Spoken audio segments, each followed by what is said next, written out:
Still Team Human with heart, empathy, and love.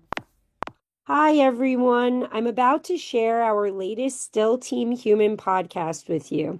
It's a special one because I spoke with Kriti Kapoor, a friend and confidant who recently released her book, The Mid-Career Digital Shift: Adapt Confidently, Lead with AI, Stay Relevant. The title alone explains the appropriateness of her conversation with me on the Still Team Human podcast. But before I share what she had to say, I wanted to give you a little more context. The message Kriti wants to get across is that the digital shift is here, and this digital transformation unfolding before our eyes requires different skills than mid-career professionals might have right now. I know I don't have them yet. The digital economy is racing toward the day when it will account for 17% of GDP. Just 25 years ago, it only accounted for 2 to 3%. Companies are expected to spend $4 trillion on digital transformation, and this number is only going to keep increasing. You can expect your job and role will change and dramatically change. And you must have the critical skills of digital literacy and AI fluency, just to name a couple. And right now, more than 70% of AI projects fail to deliver because we don't all have the right skills and we don't all have the right understanding of this technology yet. Kriti's book helps us figure it out. She unpacks why this is happening and how to prepare people and processes for both the present and the future. And without further ado, I'd like to share our conversation with all of you. Here goes. Hello, everyone. Welcome to Still Team Human. I am your host, Francesca DeMeglio, and this is where we discuss how to keep people at the center of our work, even in the age of AI and other advanced technologies. This is where we elevate the human and understand how people can ensure the new world fits around their best interests. And today our guest is Kriti Kapoor, author of The Mid-Career Digital Shift and an enterprise AI and workforce transformation executive with more than 25 years across the global technology ecosystem.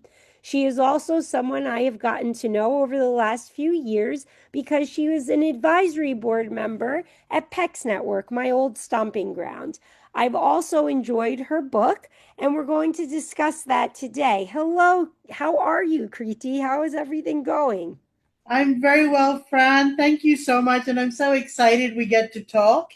And thanks so much for the opportunity. And I love the idea of still team human. So I'm ready to Yes. get stuck into it. I think it's made for us, actually. So I'm really excited to talk to you about this. Let's start with having you tell our audience a little bit about your career and the qualifications that you have for writing this book. Okay, well, ethnically, I'm Indian. I grew up in Singapore. My family moved to Singapore in the mid 80s, so about 40 years ago.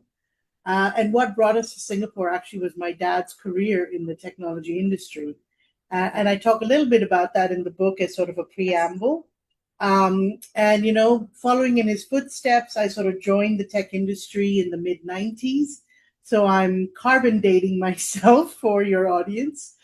And over the last 30 years, I've essentially worked in the tech industry as an enterprise vendor, a buyer, an implementer, a strategist, having taken on roles that are. Can you hear the thunder, by the way? No, I don't hear it at all. Okay, there is a storm brewing, so I'm just going to close the windows. Just No give me a second. problem. No problem. I'm very excited that we're going to be talking to Kriti in just a moment. So I'm And back. go ahead. You can fill us So in. Continue to sorry fill about us the pause. There was a This is, thunderstorm monsoon in Singapore. So, oh goodness, this is the beauty of doing these things nowadays at our homes. okay. I was just saying, like 30 years in tech, different sides of the equation, four sides of the equation, essentially, all in enterprise technology. And I've also worked in country roles when I was doing roles in Singapore. Then I had aspirations to kind of expand my horizons. So I moved to New York and then London, came back to Singapore, then went to Silicon Valley and Seattle over the last 10 years. So I took on roles that were in country, regional at an APAC and EMEA level. And then the last 10 years was essentially in global roles, Mhm. working on global digital transformation initiatives. So learned a lot along the way, mostly, School of Hard Knocks. And every step of the journey, I found that there was no playbook for me to kind of navigate each wave of the digital change and shift and what was coming, and what to do. So it's basically mostly learning on the job, I would say predominantly, and from others. Yes. Well, what I loved about the book, I was saying to you before we started recording, is that it really seemed like it was written directly to me as a mid-career person. You provide a lot of practical advice, and one thing you did very beautifully was give us a historical perspective, which is something we kind of overlook as we're doing these transformations and get digging into our work. We kind of skip over that stuff. Tell me a little bit about why you chose this topic, why you Mhm. chose it now, and why you chose this mid-career audience. Great question. So, why this topic? So, as I was saying earlier, I've had the benefit of working in the technology industry for the last 30 years. So, I've lived through three eras of change, right? From the relationship era to the digital era to now the AI era that we are part of. I also call it like the imagination age because I think us as creators, something new and amazing is getting unleashed with the capabilities that Gen AI and AI technologies are sort of bringing to the fore, right? From a design perspective, video production, content creation, anything you can pretty much imagine, you Mm-hmm. can create. So I love sort of, um, again, like I said, I've had the benefit of being in tech and living through these different eras of change. What I've been observing through my line of work is that most people out there have been users of the technology, but now in our jobs, the digital quotient is actually increasing pretty significantly. And We rapidly. are expected to know, understand, not just use the technology, but start building with it, if not building, orchestrating it. So Mhm. our roles are actually changing. So even if my job isn't changing, what I'm expected to do in my job is changing. And Absolutely. there's no playbook out there that says, okay, for a sales leader, a marketing leader, HR, finance, supply chain, solopreneur, entrepreneur, no matter what manufacturing, no matter what category of work you're looking at, sectors or functional roles, um, somebody has people haven't provided a perspective on how did we get here, what got us to this stage, what are the technological advancements that have gotten us to AI, and where is this kind of all going. So I Mhm. thought setting that context was important because digital quotient of our jobs are increasing. So that Right. was one. Your second question was why mid-career, right? Yes. So we've had the benefit of working for 15, 20, 25 years. Most of what we've done has been learned on the job. And my personal opinion and belief, and what I've been seeing as well, is actually AI is adding complexity to the workforce and to the work environment.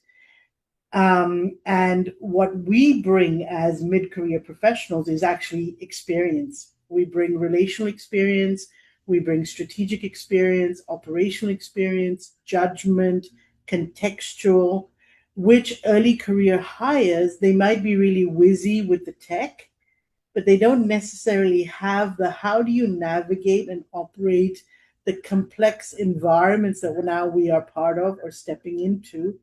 Mhm. And this is only going to increase. Right. And then when I was part of, or as I've been part of like large enterprise technology companies, and I think one of the most under invested in skill, I would say, from a corporate perspective, was influencing in a matrix environment, because projects are now getting done in and through teams that come together, work on problems, solve problems, then disband. And you may not have a direct line of reporting, but influencing in a matrix environment then becomes really, really critical and important. And that's a very uniquely human skill. Like AI cannot do that. It's so true. And I love that you call it the imagination age.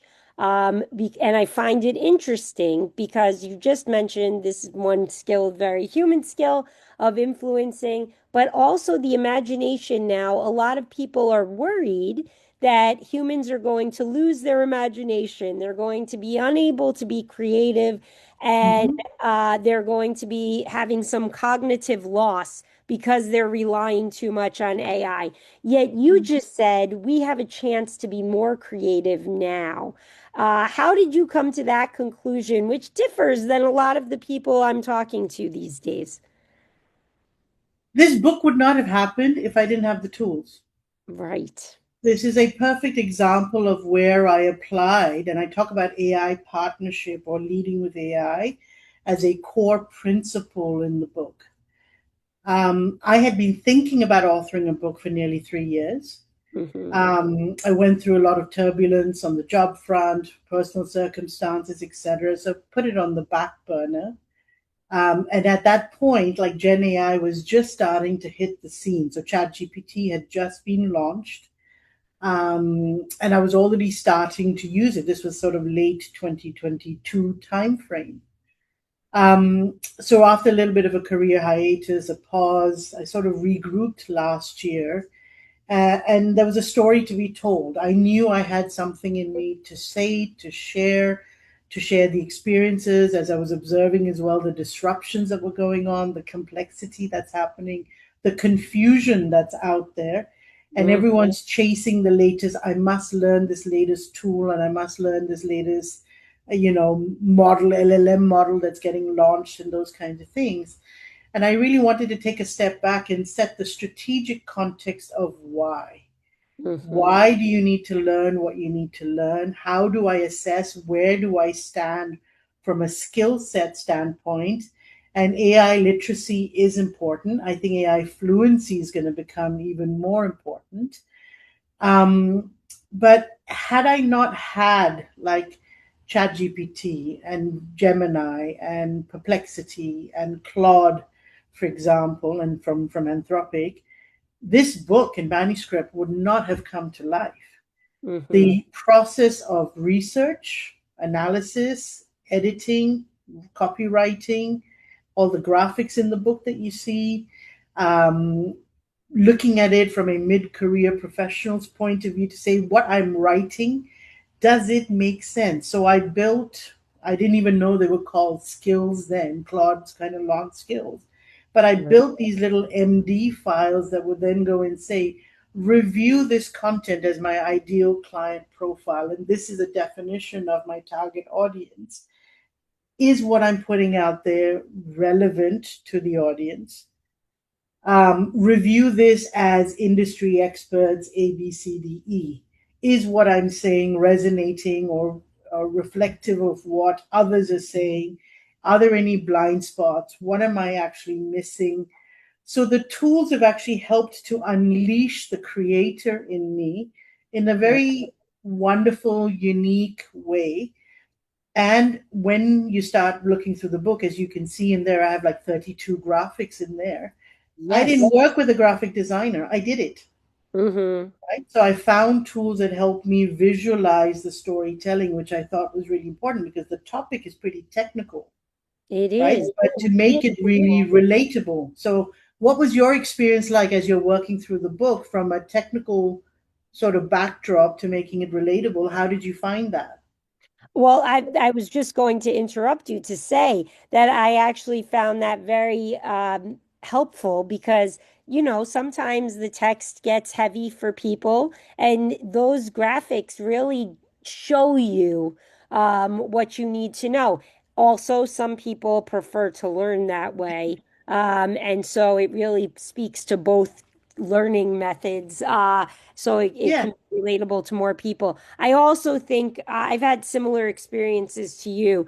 Working with the AI definitely makes it easier to fulfill the things that are in your mind or have been there for a long time. These ideas you have, much like I've experienced with doing Still Team Human. It helps you do research for the topics that you want to cover. It helps you also create, backgrounds and Hmm. logos and all of those great things, none of which I would have been able to do and make it look as professional as it did, as it does, without some sort of AI.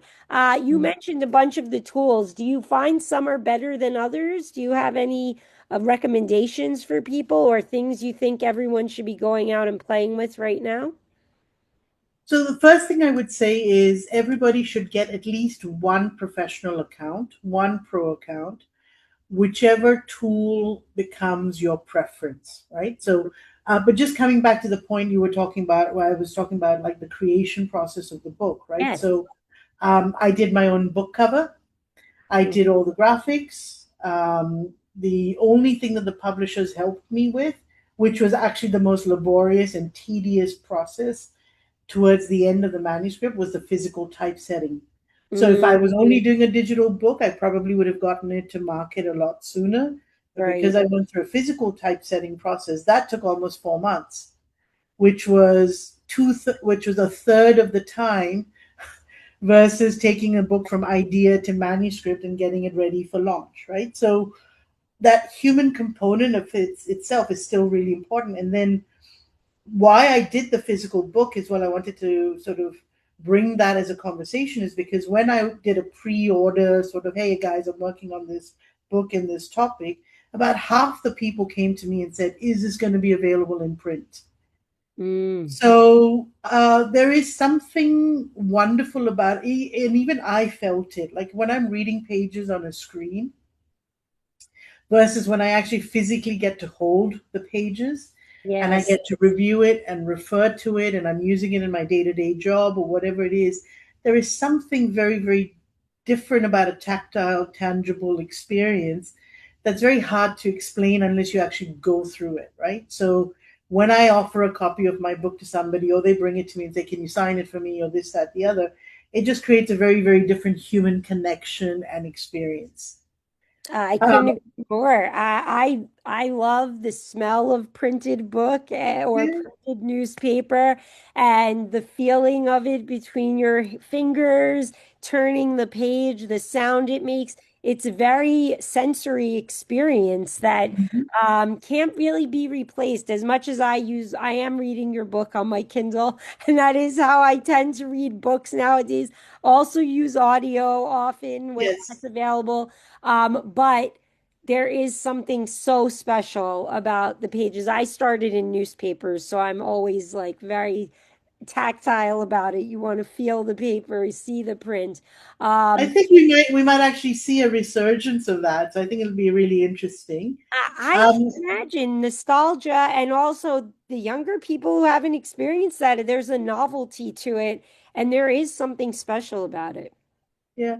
So coming to the tools question, right? Yeah. So yes. So as I mentioned, I worked with when I started the process. I worked with probably 5 or 6 different tools, and each of them are have their own large language models and their own reasoning engines and those kinds of things behind them. Um, each tool, how do I say this? Each tool has it had its role and its purpose in the journey that I was on. So when I was just doing brainstorming and I need a scaffolding and here's what I'm thinking, ChatGPT was brilliant with that because the outputs come really quickly, very well structured, gets you exactly what you need, and so it helped kind of build the scaffolding around a lot of my thinking. Yeah. I use Gemini pretty extensively for research because I think Google and its knowledge base and what it had between Gemini and Perplexity, they were really, really good with getting me, hey, I need a deep dive on this topic and this topic and this topic and this topic. And I found those tools to be really, really helpful for that. If I was Yes, looking at the journey incredible. and evolution of automation, the journey and evolution of, the phases of digital transformation, the three different eras of work, the challenges of mid-career professionals. So as I was thinking about the different themes in the book I wanted to cover, I was referencing or using different tools for that. Eventually, what I found and loved the most actually was 80% of my work actually switched into Claude from Anthropic. I liked the fact that I could organize my projects. I could create these in, I didn't even know then, but they were essentially skills files or little knowledge files that I could create about Hmm. my ideal client profile, about the experts, about my voice and style guide, about all the different research that I had um, developed and created. Yes. So I kept throwing that into the different projects. And as my manuscript was evolving, I created version one, version two, version three of the project. So that was also an iterative process. And I have found personally, from a writing, authoring, articulation of ideas perspective, the my relationship with Claude is pretty tight because I Yeah. feel like it gets me, and I think the language is the most natural interactions that I can find. And I also use Claude heavily for research synthesis as Mm. well as validation of the research as well. So it did cost me. At one point, I was spending about $300 a month on my Claude licenses. Mm. However, again, it helped me to fast track and accelerate my process. Had I not made those investments, I don't think the richness of the manuscript or the robustness would be where it is if I didn't have these tools and the Right. speed at which I was able to work through it. Yes, and just to say about Claude, it has been rising in the ranks of late, and many professionals are, many organizations are actually investing in it as well. That's been in the headlines Yeah. most recently too. Brad, I wanted to answer your question around mid career as well because I don't think I Yes. gave you a complete enough answer for that. Go right ahead. Um, yeah, so mid career. So first of all, my estimate, right, and I think I'm underestimating it, but I wanted to be conservative. My estimate is that there's about 300 to 400 million knowledge workers and professionals around the world who are between the ages of mid 30s to mid 50s that are out there in the workforce. According to, again, my analysis, looking at the International Labor Organization data, et cetera, that's about 8 to 11% of the worldwide workforce. And the global workforce is estimated at about 3.6 billion. So, like I said, I think my 300 to 400 million is a conservative estimate. Now, most people don't have the luxury of working in large organizations like the Microsofts, P&Gs, Unilevers, uh, oil and gas industry, whatever. Most people are out there either solopreneurs or working in small businesses, medium businesses, and don't necessarily have the L&D, like learning and development, scaffolding, and support that large organizations provide. So my hypothesis is that many people are trying to figure out how to navigate the digital change and Yeah. AI acceleration kind of on their own and It's are a good finding analysis. communities and are kind of finding communities to plug into to go, I need to figure this stuff out. And for lack of having a community of practice that is within my organization, because I'm part of a 5,000, 10,000, 50,000, 250,000 person company, how am I going to figure this stuff out? Hmm. So it was that need and understanding, and I'm also a mid-career professional, kind of navigating the change. So it was one that I could relate to very, very closely, and also say that we need help. Right. And we are running our day-to-day job. So one of the things I talk about in the book is this like triple effort reality that we are dealing with. One is we are expected to deliver and deliver well in our day-to-day jobs.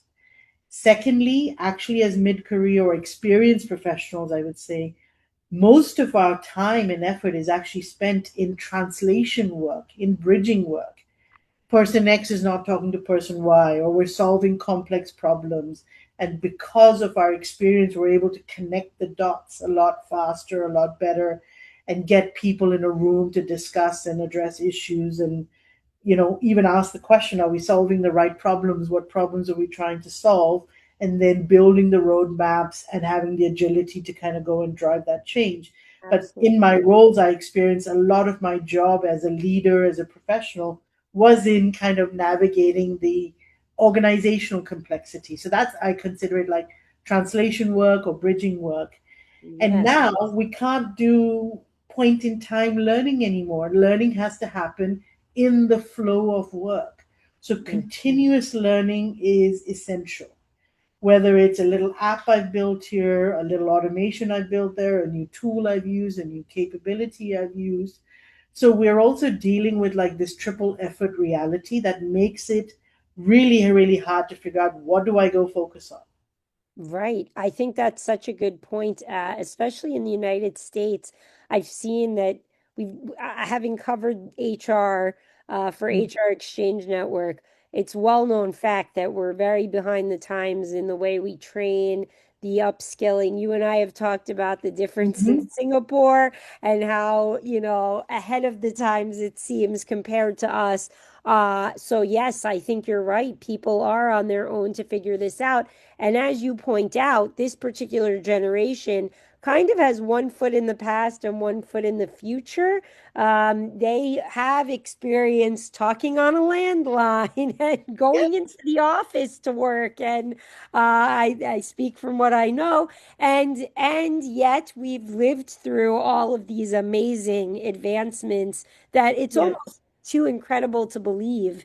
We've gone from my mom getting a Commodore 64 and being one of the only houses on the street with a computer to today when, you and I are talking from across the world face Yeah. to face. And sharing it with others. So, really a big, huge spectrum, which you bring up in the book very beautifully. I wanted to read a quote from the book that I thought kind of spoke to this, and then maybe you can talk to us a little bit um, about the frameworks that you present in this book. I thought this was great. It made me feel good. If you feel behind at moments while reading this book, you're exactly where most capable professionals find themselves during real change. I thought that was just like, oh, thank you for making me feel better. So comforting and so true. Tell me a little bit about why you were putting things like that in the book and then the frameworks that you kind of put around for us to follow and pursue.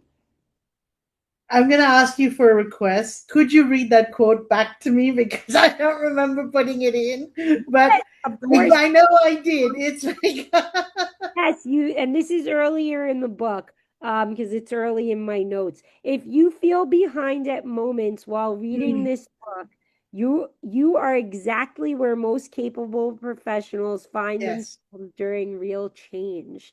I thought that was the most human explanation Mm, and comforting words while you're reading a book. You're not expecting that you're going to feel comforted in a book about mid-career and yes. transformation, but it was truly comforting. So, tell me Yeah. about why that was part of your journey in this writing process, and then also some of the frameworks that you've included. Yeah, no, thank you for reminding me because again, it's 70,000 words, so Oh, it's like it's very long. um but I wanted to make the experience of going through and navigating a digital change a very human experience. Yes. As I mentioned, at minimum, there's 300 to 400 million of us that are in this boat, in this global experiment together. Yes. And throughout the book, I wanted to drop these nuggets in to reassure people to say, if you think you're losing your mind, if you feel overwhelmed, or if you're not sure which way to turn, it's okay because I'm in a shift myself. As an author of a book, I'm also in a career transition. I'm not really sure which way the cards are going to land or which way the wind's going to blow yet. So part of it was self reassurance to go, it's okay. Yes.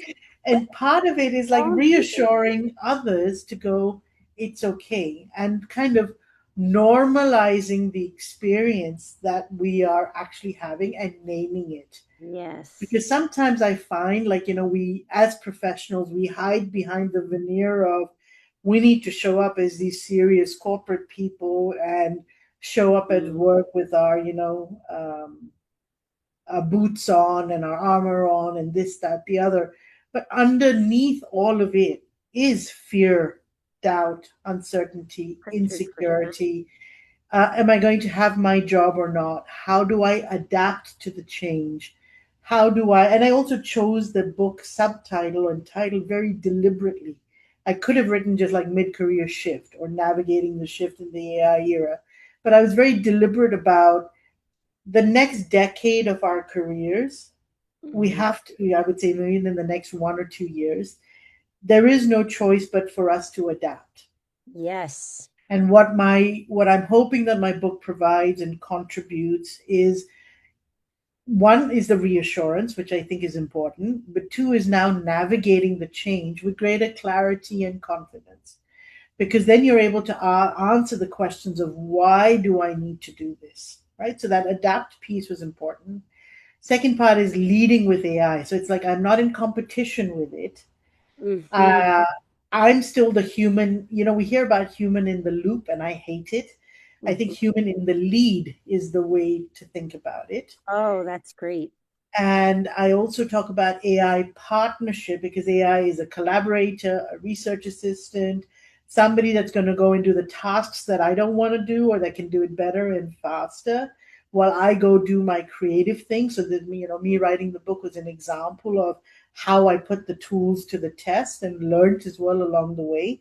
And that's another top tip I would give to people is find a project as big as small, whatever it is, because that was the way I found, like with me working on a manuscript, accelerated my learning.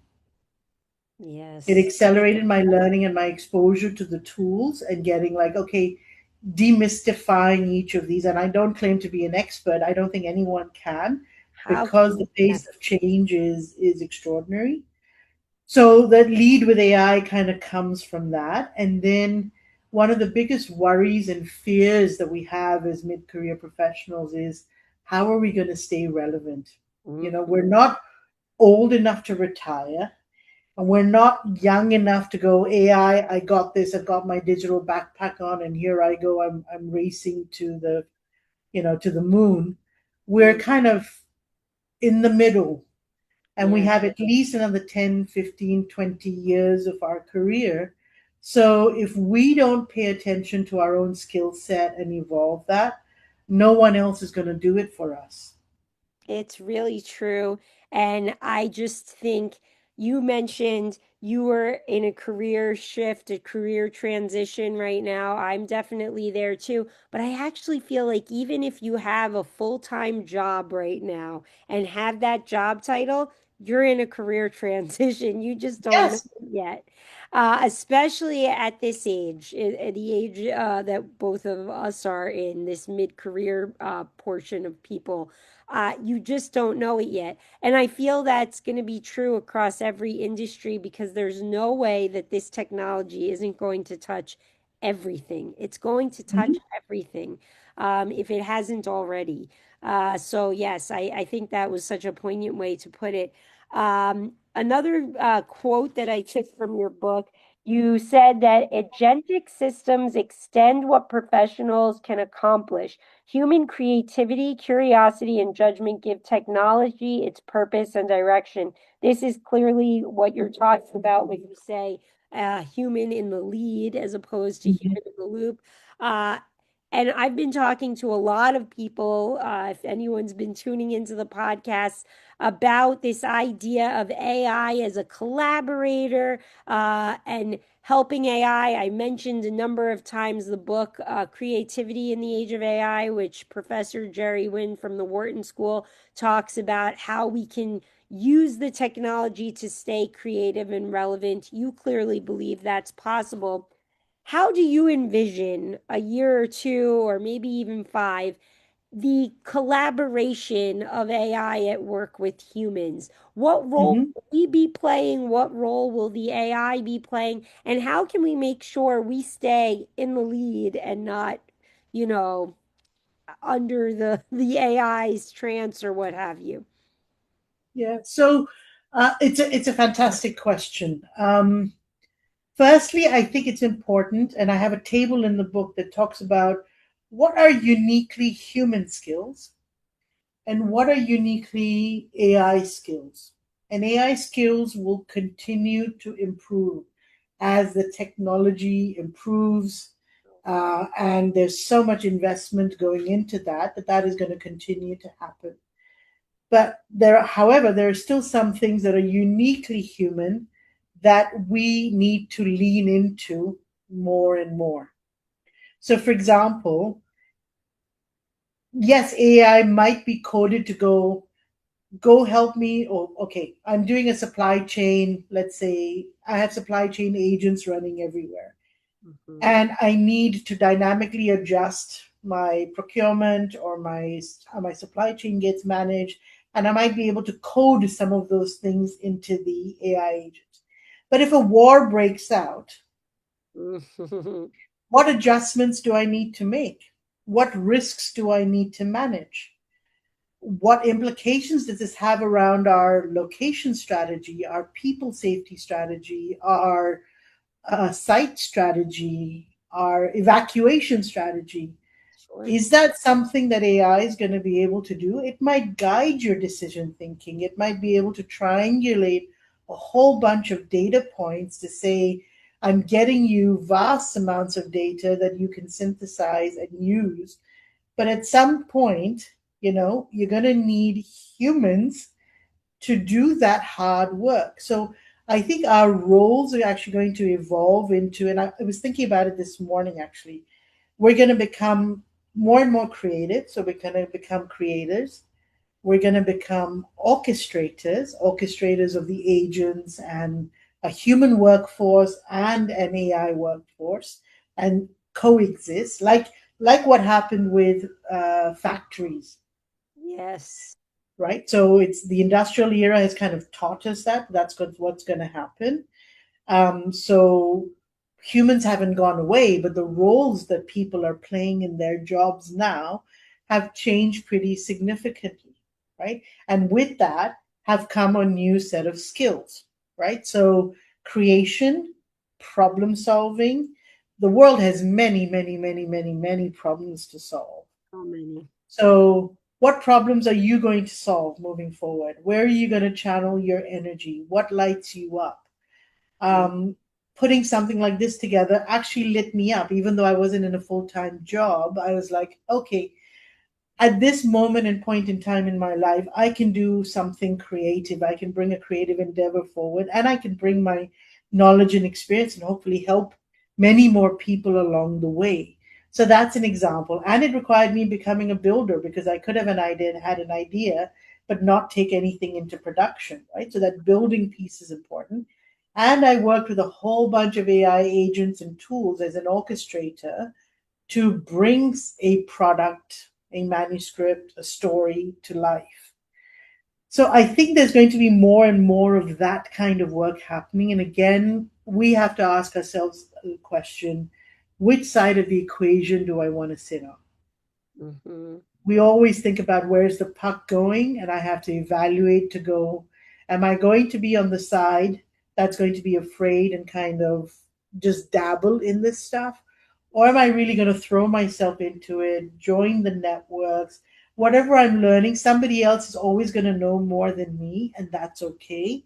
But do I know more today than I did yesterday and the day before? And am I truly adapting in order to most importantly stay relevant? Yes or no?